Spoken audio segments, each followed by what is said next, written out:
I bet I drill a clean hole in somebody today. Today we have here the official bio for Eddy Gordo, and I just want to read through this and see what's in here because I did a couple of days ago a video where I tackled Eddy's journey from Tekken 3 all the way to Tekken 7. I put a lot of effort into that video and I really tried to go deep into all the different iterations of the character, but what makes me so interesting about Tekken 8 is how will all of that flow into one another, the ups, the downs, the controversies, the highlights. Like for example, Nina went from Tekken 6 to being on Jin's team, to Tekken 7 to being on Heihachi's team, to Tekken 8 to being on Kazuya's team.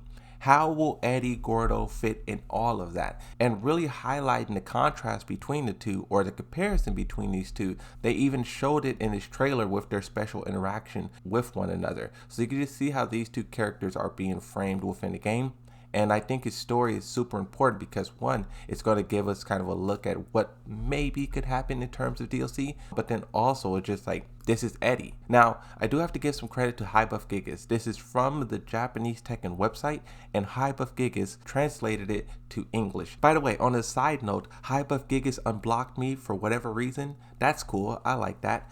And something else I do want to mention before we even get into this is just some of the other bios of characters we discussed in the past. So I went character by character and I talked about all 32 bios, right? And even though they give us these bios, what I realized when the game came out is that not all of these came into fruition. For example, what I mean is in Brian Fury's bio, he was beating up like some mall cops or something, right? Just typical Brian Fury things. And then someone approached him and it was like, Brian Fury, is that you? And he started laughing, and then those two characters fought. And the bio made us speculate and wonder who it was. I remember I said it was Paul Phoenix, and you guys was like, this sucks. This is clickbait. It's obviously Yoshimitsu. Like, we were so invested into the bios that were being told, and then when the game came out, I mean, you tell me who Brian Fury fought. We don't know. Some of these things that was talked about in the bios went absolutely nowhere, but then also when you look at a character like Claudio, Lars, Zhao Yu,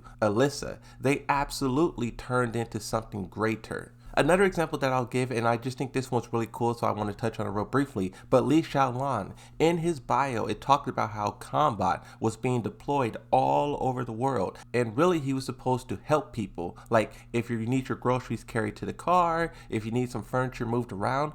Combat was being advertised as this like futuristic Amazon robot that can help you in your day-to-day life. But I was just so fascinated by that because we all know the potential of Combat to kill and destroy. That's like if Heihachi deployed Jack robots all around to help you with your groceries. We would think something's up. So I just once again was speculating and wondering what will happen with Li Xiaolan and why is he doing that. But when the game came out, nothing came of it. So with all of that aside, I just had to mention it. Let's talk about Eddy Gordo's bio.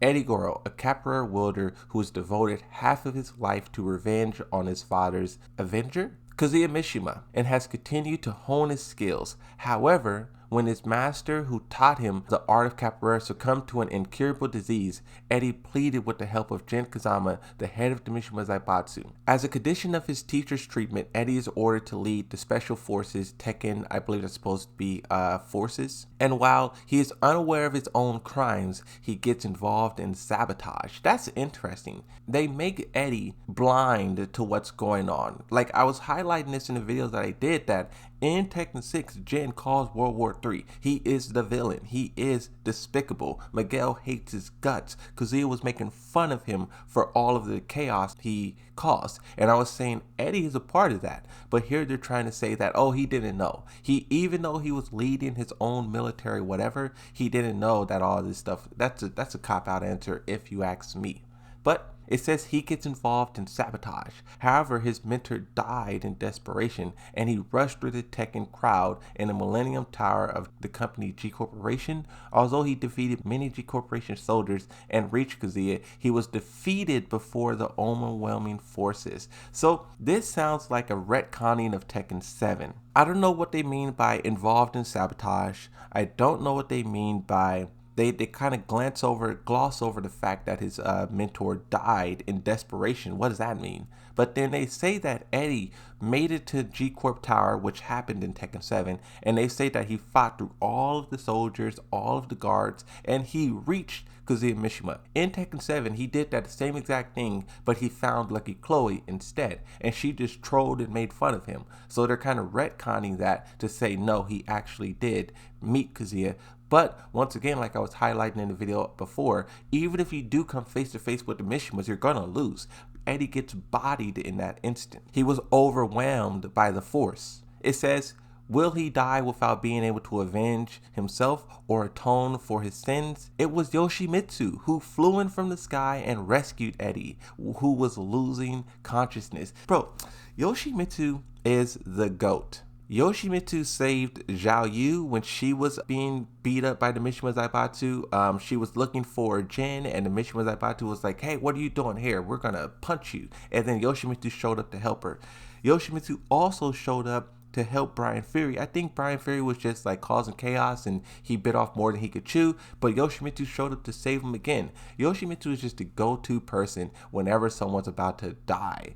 That guy is a legend. He flew in, rescued Eddy, and left. A few days later, Eddy, who barely survived, is guided by Yoshimitsu to reunite with an unexpected person for the first time in 10 years in order to save the world from domination of the 8th, I think that's supposed to be the 8th tournament. He asks Eddy for one word.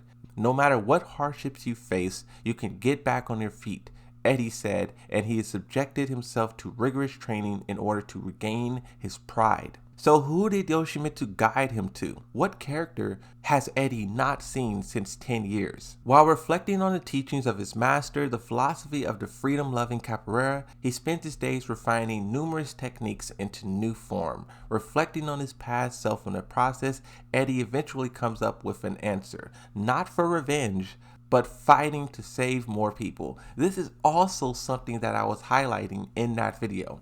At the end of it, I was saying, what version of Eddy will we see?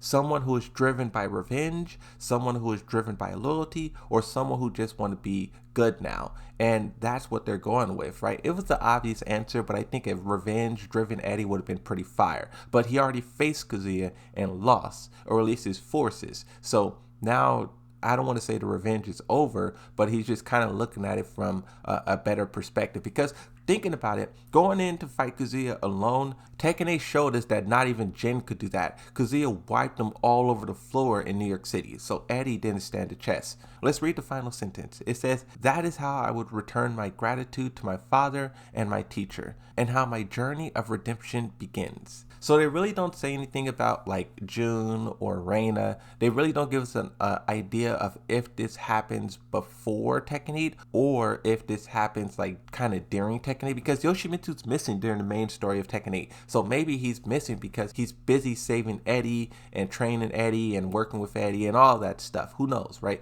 But I do wonder how this is all going to tie into everything. And I'm not trying to get too hyped about his inclusion into everything, because just looking at how Tekken 8 played out, some characters barely did nothing, some characters did a lot, some characters didn't even appear. Eddy will definitely appear, they confirmed it, and this is just kind of showing in what version, what form of Eddy will show up.